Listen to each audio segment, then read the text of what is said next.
बहुत पुरानी बात है। किसी नगर में एक चोर रहता था।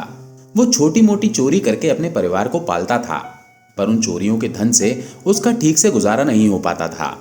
एक दिन उसने विचार किया कि पाप तो पाप होता है, चाहे छोटा हो या बड़ा। मैं चाहे छोटी चोरी करूं या बड़ी, रहूंगा तो चोर ही।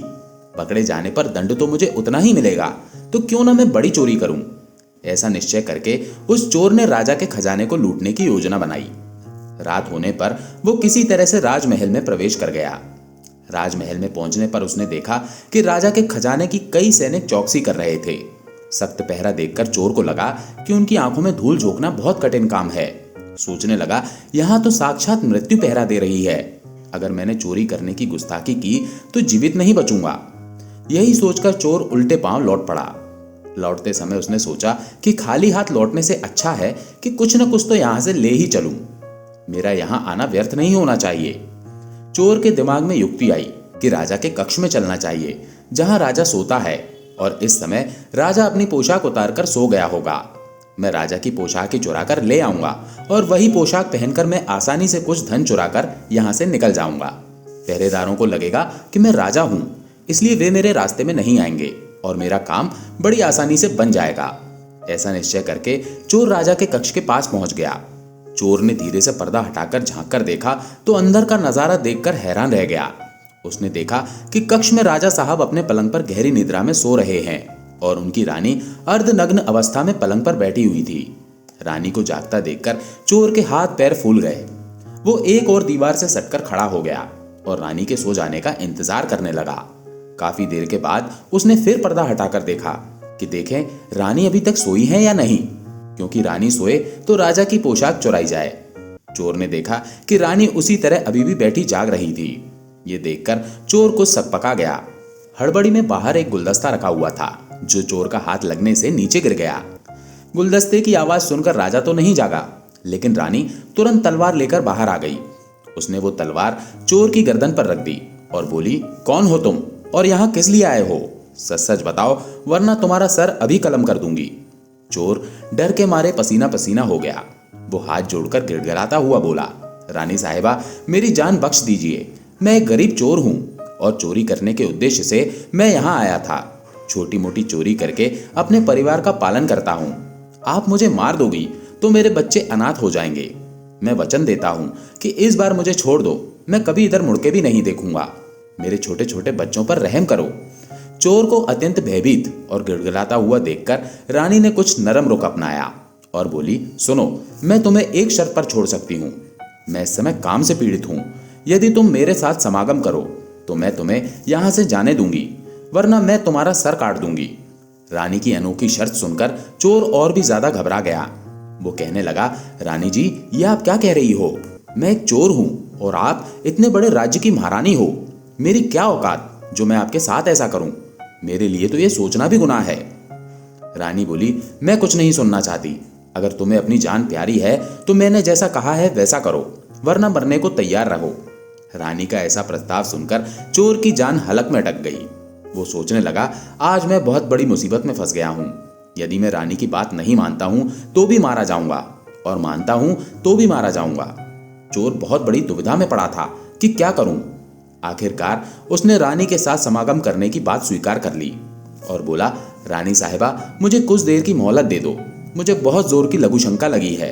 पहले मुझे लघु शंका कर आने दो, उसके बाद आप जैसा कहोगी मैं वैसा करने को तैयार हूं। रानी ने तुरंत तलवार के इशारे से शौचालय जाने का रास्ता बता दिया। चोर चला गया और रानी वहीं खड़ी होकर उसके लौटने की प्रतीक्षा करने लगी। इधर चोर चुपके से रानी की नजर से बचकर वहां से भाग निकला। भागते भागते जब वो द्वार पर पहुंचा तो द्वार का जो चौकीदार था उसने चोर को पकड़ लिया। पहरेदार ने भी उससे बड़े सख्त लहजे में पूछताछ की। चोर डरा हुआ था। उसने पहरेदार को सारी बात सच सच बता दी कि वो एक चोर है और चोरी करने आया था। रानी ने उसे पकड़ लिया और उसे छोड़ने के बदले में एक शर्त रखी थी कि वो उसके साथ समागम करे। लघु शंका का बहाना बनाकर वो वहां से भाग आया है। चोर ने उसी तरह गिड़गिड़ाकर पहरेदार से भी छोड़ देने का आग्रह किया। पहरेदार बोला, देख भाई, हम तुझे एक शर्त पर जाने दे सकते हैं, और शर्त यह है कि तुम्हें पुनः रानी के पास लौट कर जाना होगा और रानी से कहना होगा कि हम तुम्हारे साथ समागम करने के लिए तैयार हैं। किंतु उससे पहले तुम्हें अपने हाथ से राजा को मारना होगा। उसके बाद हम तुम्हें जाने देंगे। पहरेदार की यह शर्त तो और भी ज्यादा कठिन थी। चोर ने सोचा, वैसे तो प्राण बच भी सकते थे, परंतु अब नहीं बचेंगे। अगर रानी से मैंने ये बात कही तो वो मेरा सर धड़ से अलग कर देगी। अब तो चोर को चारों तरफ मौत ही मौत दिखाई दे रही थी। चाहे इधर जाओ या उधर जाओ, मुझे तो मरना ही है। अब तो मजबूर होकर चोर पीछे को लौट गया और रानी के पास जाकर बोला, रानी साहिबा, मैं आपके साथ समागम तो करूंगा, पर मुझे एक बात का डर है। अगर उस समय राजा साहब जाग गए तो ना ही आप बचेंगी ना ही मैं। राजा साहब हम दोनों को ही मार डालेंगे, इसलिए आपको एक काम करना होगा। आप अपने हाथों से ही राजा का सर काट दो, फिर हम निर्भय हो जाएंगे। अगर आप इतना काम कर सको तो मुझे आपकी शर्त मंजूर है, वरना मैं आपके हाथों से मरना उचित समझूंगा। आप मुझे मार दीजिए। काम के वशीभूत रानी चोर से कहने लगी, ये कौन सी बड़ी बात है, मैं अभी राजा साहब को मौत के घाट उतार देती हूँ। इतना कहकर रानी ने दोनों हाथों से तलवार पकड़ी और सोते हुए अपने पति का सर काट दिया। जिनका मन काम के वशीभूत होता है वे उस समय अंधे होते हैं। वे उस समय अपने प्रिय की मृत्यु भी देख सकते हैं, लोक लाज भी सह सकते हैं, कुल का विनाश भी देख सकते हैं, खुद को बंधन में भी डाल सकते हैं। उस समय वे काम के अंधे होते हैं। कहते हैं कि जिस तरह कौवे को रात में नहीं दिखता, उल्लू को दिन में नहीं दिखता, उसी तरह कामी मनुष्य को न रात में दिखता है न दिन में। वो उस समय आंख और विवेक से अंधा हो जाता है।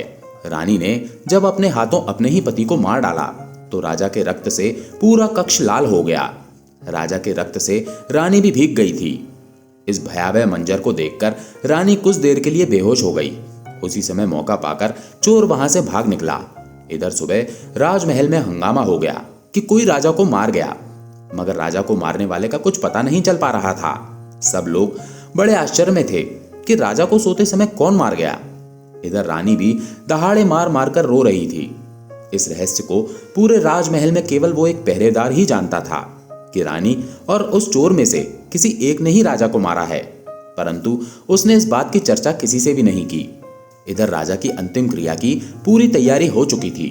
उधर रानी ने घोषणा की कि वो अपने राजा के साथ सती होना चाहती है।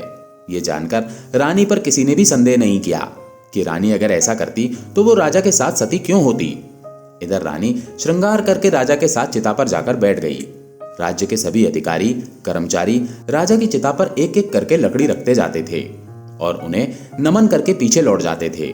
इस प्रकार सबसे आखिर में वो पहरेदार भी राजा की चिता पर लकड़ी रखने गया, जो इस रहस्य को जानता था। उसने धीरे से रानी के कान में कहा, महारानी आप तो सती हो जाओगी, पर इतना तो बता ही दो कि राजा को आपने मारा था या उस चोर ने। ये सुनकर रानी चौंक पड़ी। वो समझ गई कि इसका मतलब इस भेद को ये पहरेदार भी जानता है। रानी बोली, सुन, राजा को ना तो मैंने मारा है और ना ही उस चोर ने। अगर तुझे ये जानना है कि राजा को किसने मारा है तो तू यहाँ से चला जा और नगर से बाहर उत्तर दिशा में जंगल में कुटिया बनाकर एक बुढ़िया रहती है, वो तुझे इस रहस्य को जरूर बता देगी। पहरेदार को यह रहस्य जानना था, इसलिए वो अगली सुबह ही रानी को बताए अनुसार ही जंगल में चला गया। जंगल में पहुंचने पर उसे एक कुटिया दिखाई दी जिसमें एक बुढ़िया रहती थी। पहरेदार ने उन बूढ़ी अम्मा के पैर पकड़ लिए और बोला, अम्मा जी, मैं एक रहस्य जानने आया हूँ कि राजा की हत्या किसने की। बूढ़ी अम्मा बहुत ही पहुंची हुई थी। उन्होंने कहा, बेटा, अगर तुझे ये रहस्य जानना है तो तुझे एक काम करना होगा। मेरी कुटिया के बाहर एक सफेद बकरा बंधा हुआ है, तू अपनी तलवार से उसका सर काट दे। सर काटते ही बकरे का धड़ वहीं गिर जाएगा और सर हवा में उड़ने लगेगा। तू उस बकरे के सिर के कान पकड़कर लटक जाना। वो बकरे का सिर तुझे जहां भी ले जाएगा, वहां पहुंचकर तुझे तेरे सवालों का जवाब मिल जाएगा कि राजा को किसने मारा है। पहरेदार ने वैसा ही किया। कुटिया के बाहर एक बकरा बंधा हुआ था। पहरेदार ने अपनी तलवार से उस बकरे का सर काट दिया। सिर कटते ही वो सिर हवा में उड़ने लगा। उसने झपटकर बकरे के दोनों कान पकड़ लिए। वो सिर उड़ता हुआ उसे एक भयंकर वन के बीच ले गया। उस वन में गुफा बनी हुई थी। उस गुफा के द्वार पर जाकर वो सिर उतर गया। पहरेदार सोचने लगा कि इस जंगल में कोई दिखाई नहीं दे रहा, यहाँ भला मुझे कौन राजा की मौत का रहस्य बताएगा। वो गुफा के द्वार पर खड़ा खड़ा यही सोच रहा था। दरअसल गुफा एक खूंखार राक्षस की थी। वो राक्षस अपनी बेटी के साथ उसी गुफा में रहता था। रात हो चुकी थी और राक्षस उस समय अपने भोजन के लिए बाहर गया हुआ था। गुफा के अंदर केवल उसकी बेटी मौजूद थी। इधर जब राक्षस कन्या को किसी मनुष्य की गंध मालूम पड़ी तो वो द्वार पर निकल कर आई। उसने देखा कि एक हट्टा कट्टा नौजवान गुफा के बाहर द्वार पर खड़ा है। वो सोचने लगी, अगर मैंने इसे खा लिया तो मेरे एक समय की ही भूख मिट पाएगी, और अगर मैंने इसे जिंदा रखा तो ये नौजवान मेरे बहुत काम आ सकता है। राक्षस कन्या ने तुरंत एक बहुत सुंदर लड़की का रूप बनाया और उसके सम्मुख पहुंच गई। इतनी सुंदर स्त्री आज उसने पहली बार देखी थी। वो पहरेदार उसे देखते ही उस पर मोहित हो गया। लड़की भी उसे अपनाने के लिए आई थी। राक्षस कन्या उसे अपनी गुफा में बुलाकर ले गई और उसके साथ खूब मस्ती की। इधर जब राक्षस के आने का समय हुआ तो लड़की ने उसे मच्छर बनाकर दीवार पर चिपका दिया। राक्षस ने उस लड़की से पूछा कि बेटी, मुझे किसी मनुष्य की गंध मालूम पड़ रही है। मुझे लगता है कि कोई चोर हमारी गुफा में घुस आया है। तब बेटी बात बनाती हुई बोली, पिताजी कैसी बात करते हो? हमारे होते हुए कौन मनुष्य यहाँ आने की हिम्मत करेगा? मैं तो उसे कच्चा चबा जाऊंगी। इस तरह उसने राक्षस को गुमराह कर दिया। अब तो वो राक्षस कन्या रोज उसे रात होने पर पुरुष बना देती थी और दिन निकलने पर मक्खी मच्छर बनाकर दीवार पर चिपका देती थी। इस प्रकार पहरेदार को राक्षस की गुफा में रहते रहते काफी दिन बीत चुके थे। उसे अपने घर की, बच्चों की बहुत याद आती थी, पर वो उस राक्षस कन्या के चंगुल से निकल नहीं पा रहा था। एक दिन उसे मौका मिल गया और वो किसी तरह रात में वहां से भाग निकला, और भागते भागते कई दिनों के बाद वो अपने नगर पहुंच गया। अपने घर पहुंचकर उसे बड़ी खुशी हुई। अपने बच्चों से मिलकर वो बहुत प्रसन्न हुआ। वो सोचने लगा, अच्छा हुआ जो मैं वहां से चला आया, न जाने कब तक वो लड़की मुझे मक्खी मच्छर बनाकर वहां रखती। इस प्रकार पहरेदार को अपने घर पर रहते काफी वक्त गुजर गया। एक दिन उसे फिर उसी लड़की की याद आने लगी। अब तो दिन रात वो उसी के ख्यालों में खोया रहता था। उसकी सुंदरता को याद करके उससे मिलने की इच्छा करता था। उसके बिना ना खाना अच्छा लगता था, ना पीना। हर समय यही सोचता था कि अब उससे किस प्रकार मिलन हो। उस पहरेदार का मन राक्षस कन्या से मिलने के लिए छटपटाने लगा। उसने फिर से उसके पास जाने का निश्चय किया। उसने सोचा कि पिछली बार तो मुझे उस बूढ़ी अम्मा ने पहुंचा दिया था। मैं जिस रास्ते से वहां से भागकर आया हूं, मुझे रास्ते का भी ज्ञान नहीं है। क्यों न एक बार फिर उन्हीं बूढ़ी अम्मा की सहायता ली जाए। ऐसा सोचकर वो बूढ़ी अम्मा के पास पहुंचा और उनसे विनती करके बोला, अम्मा जी, एक बार मुझे फिर से उसी स्थान पर भेज दो जहां आपने पहले भेजा था। अब वो राजा की हत्या का रहस्य जानना तो भूल ही चुका था। उस राक्षस कन्या से मिलने की बेचैनी उसके अंदर बढ़ती जा रही थी। बूढ़ी अम्मा समझ गई कि ये काम के वशीभूत है। बूढ़ी अम्मा बोली, बेटे, पहले तो मेरे पास एक बकरा था जिसके कान पकड़कर तुम वहां चले गए थे, पर अब तो वो भी नहीं है। अब मैं तुम्हें कैसे पहुंचाऊं? तब पहरेदार बोला, अम्मा, मैं आपका जीवन भर ऋणी रहूंगा। एक बार उस अप्सरा से मुझे मिलवा दो। बुढ़िया ने कहा, बेटा, मैं तुम्हें उससे मिला तो दूंगी, पर इसके लिए तुम्हें अपने बेटे को मेरे पास लाना होगा। पहरेदार बोला, ये कौन सी बड़ी बात है? इतना कहकर पहरेदार अपने बेटे को ले आया।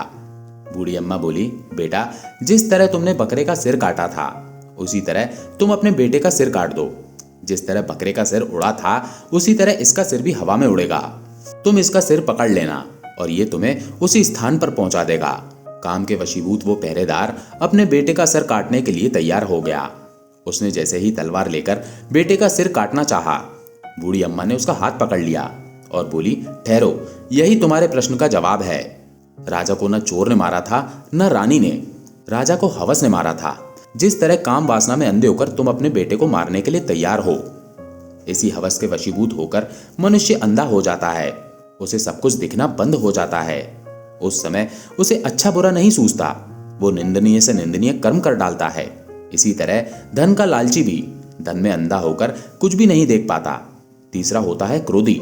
क्रोध में अंधा होकर मनुष्य सब कुछ भूलकर वो सब कर डालता है जो जीवन भर उसे पछताने के लिए विवश कर देता है। क्रोध में वो बुद्धि विवेक से शून्य हो जाता है और अपना पराया कुछ नहीं देख पाता। इन तीन अंधों से बचकर रहना। इन पर कभी विश्वास मत करना, नहीं तो बहुत पछताओगे। दोस्तों, उम्मीद है ये कहानी आपको पसंद आई होगी। अगर पसंद आई हो तो वीडियो को लाइक करके चैनल को सब्सक्राइब अवश्य कर लें। धन्यवाद।